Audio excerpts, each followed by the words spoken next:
claire, précise, rapide. Mais bon, il y a tellement de choses à dire. Je vous cache pas que je suis encore sous le choc face à tout ce qui s'est passé, face à cette injustice. Alors, je vous explique. Hier, je devais descendre dans le sud parce que c'était l'anniversaire de mon beau-papa que je n'avais pas vu depuis 7 mois. Bref, je suis désolée, je suis un petit peu émue. C'était également la fête des pères aussi hier, donc c'était super important pour moi de descendre, voilà. Et dans la foulée, quelques jours après, vous savez qu'il y a le tournage du cross qui commence. Donc j'ai pris mes affaires, voilà, pour ce tournage. Alors j'ai pas pris 10 valises, mais 3. J'arrive à la gare avec mes 3 valises. Donc j'avais 3 valises qui ont une taille normale et une petite qu'on met, vous savez, les bagages à main dans les avions qu'on peut prendre avec nous qui sont petites. Donc, j'arrive à la gare, il me reste à peu près 10 minutes avant de prendre mon train. Je suis accompagnée d'un ami à moi. Et à ce moment-là, je demande à un agent de la SNCF si mon ami peut m'accompagner jusqu'à ma voiture pour m'aider à porter mes valises. Et l'agent de la SNCF me dit que c'est pas possible. Moi, il n'y a pas de problème. Les règles, c'est les règles. S'il peut pas, c'est pas grave, je vais me débrouiller. À ce moment-là, il y a un autre agent de la SNCF qui me voit et qui me dit catégoriquement, Madame, vous avez trop de valises, vous pouvez pas prendre le train. Donc là, dans ma tête, je me dis, comment ça? Et moi, je réponds de la manière la plus gentille possible. Je dis, écoutez, madame, s'il faut payer un supplément pour mes bagages, juste dites-le moi, dites-moi c'est combien et genre, pas de souci. Là, la personne, donc l'agent, me répète encore plus agressivement, madame, vous ne pouvez pas monter dans le train avec vos valises. Et là, je me dis, mais je comprends pas. Donc, je fais comment? Je laisse mes valises sur le quai? Je comprends pas. En vrai, la seule chose que je veux, c'est trouver une solution. Sauf que je vois qu'elle m'en donne aucune, mis à part, madame, laissez vos valises sur le quai. En fait, je vois que je suis face à une personne qui vraiment ne veut rien entendre. Sauf que moi, dans 5 minutes, le train, il part. Donc à ce moment-là, j'essaie de trouver une solution. Je vois qu'il y a un passager qui assiste à la scène, qui a envie de m'aider, et je vois qu'il a qu'un bagage. Donc je vais gentiment le voir, je lui dis, écoutez, est-ce que ça vous dérange pas de me prendre une valise avec vous, juste le temps de marcher, etc. Parce que visiblement, j'ai le droit qu'à 2 valises. Et la personne, elle me dit, il n'y a aucun problème, pas de souci. Donc là, je me dis, c'est cool, j'ai trouvé une solution. Et là, l'agent, elle revient comme une furie. Hystérique, elle se met entre la valise que j'ai passée au passager et le passager, elle met ses mains comme ça et elle dit alors là ça va pas le faire, c'est hors de question. De là je me dis mais c'est pas possible, genre je comprends pas, en fait je comprends pas pourquoi autant de haine, pourquoi elle s'oppose au fait que je dois prendre le train. Surtout qu'elle insiste sur le fait que à bord j'ai le droit qu'à 2 valises, or dans le règlement de la SNCF j'ai le droit d'avoir 3 valises et si par exemple j'en ai plus, de payer un supplément. À ce moment-là, je me dis, mais je lui ai fait quoi? Je comprends pas, je la connais pas, mais elle veut pas que je monte dans le train. Sauf que moi, je dois rentrer pour l'anniversaire de mon beau-père, je dois rentrer pour le tournage, et à ce moment-là, je vois qu'il reste plus que 2 minutes.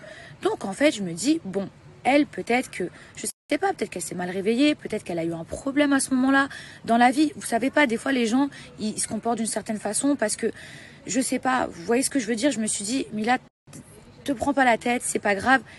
Là, il te reste 2 minutes, cours, va attraper ton train et après tu régleras ça dans le train avec un agent et tu paieras un supplément si tu dois payer un supplément. À ce moment-là, je vous jure sur ce que j'ai de plus cher, cette personne s'est mise à me courir derrière en hurlant, en demandant aux autres agents de bloquer l'accès au train. À ce moment-là, en fait, j'ai plus d'autre choix. Je décide de sortir mon téléphone portable, de filmer la scène, tellement c'est invraisemblable. Je me dis, si je raconte cette histoire, il n'y a personne qui va me croire, sauf que cette personne, elle m'empêche de prendre mon train. Au moment où je sors mon téléphone, elle est venue prendre mon téléphone, l'arracher des mains.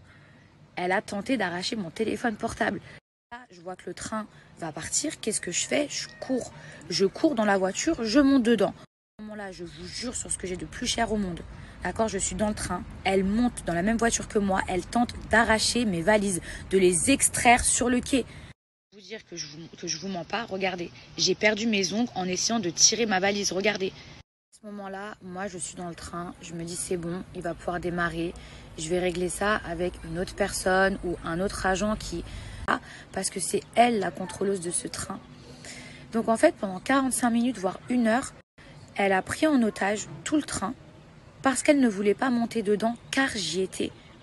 Moi, la seule chose que je voulais, c'est que le train parte et qu'on puisse tous rentrer chez nous ou faire ce qu'on avait à faire.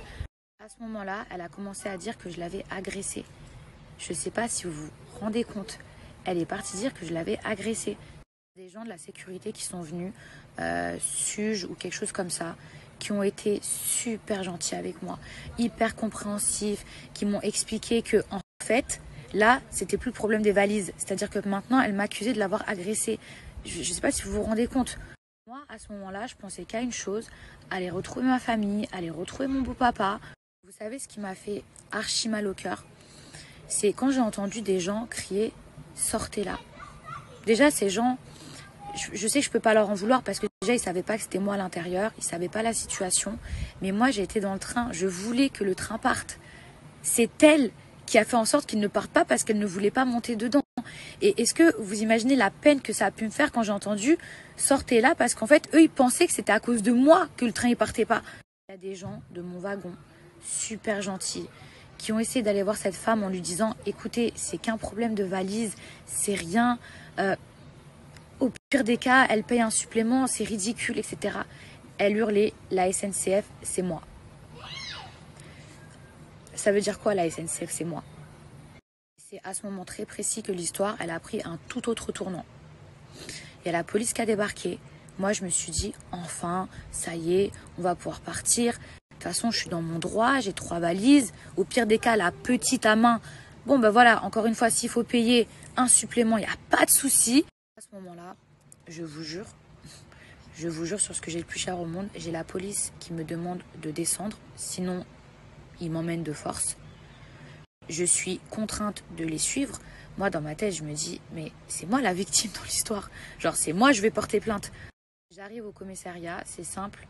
Je suis passée de victime à madame, à partir de maintenant, vous êtes en garde à vue. Je ne veux pas rentrer dans les détails, dans la manière dans laquelle j'ai été traitée les premières heures quand je suis arrivée là-bas. Mais je peux vous dire que c'est un scandale, c'est une honte, c'est inhumain, c'est de l'injustice, c'est de l'abus de pouvoir. Il faut savoir que j'ai été amenée au commissariat avec toutes mes affaires. Donc mes affaires de tournage, mon sac à main, etc. Tout a été fouillé au millimètre près. Je ne sais pas si vous vous rendez compte, mais vous voyez ce que j'ai pu ressentir quand ces gens-là, ils ouvrent toutes vos affaires, ils regardent jusqu'à vos petites culottes. Et de là, dans ma tête, je me dis, mais quand même, il y a des témoins, il y a des caméras. C'est elle qui m'a agressée, c'est elle qui a pris mon téléphone. Et ça, je pensais que ça existait que dans les films, que dans les séries, que genre... qu'on met la mauvaise personne en prison ou en garde à vue et l'autre elle vit sa best life. Je me suis dit mais c'est pas possible, genre là c'est un cauchemar ce qui m'arrive. Dans tout ça, quand je suis arrivée au commissariat, si vous saviez la manière dont ils m'ont parlé, la manière dont ils m'ont traité, en fait j'avais l'impression qu'ils avaient une haine envers moi. Vous voyez ce que je veux dire, une haine, et que c'était comme une satisfaction, de la vengeance. Je saurais même pas vous dire, vous voyez, comme de la hagra en fait. J'ai eu la chance, je vous jure, et je tiens quand même à le préciser pour pas qu'on pense qu'ils sont tous pareils. Il y a une personne qui m'a aidée dans ce commissariat qui s'appelle Anthony, que je salue, parce que je suis sûre que sans lui, de toute façon à cette heure-ci, j'aurais été encore en garde à vue pendant super longtemps. La personne qui s'est chargée de l'enquête, et cette personne-là, elle a été au top. Quand je vous dis au top, c'est qu'elle m'a traité comme un être humain. Elle a été neutre, elle a attendu d'écouter ma version.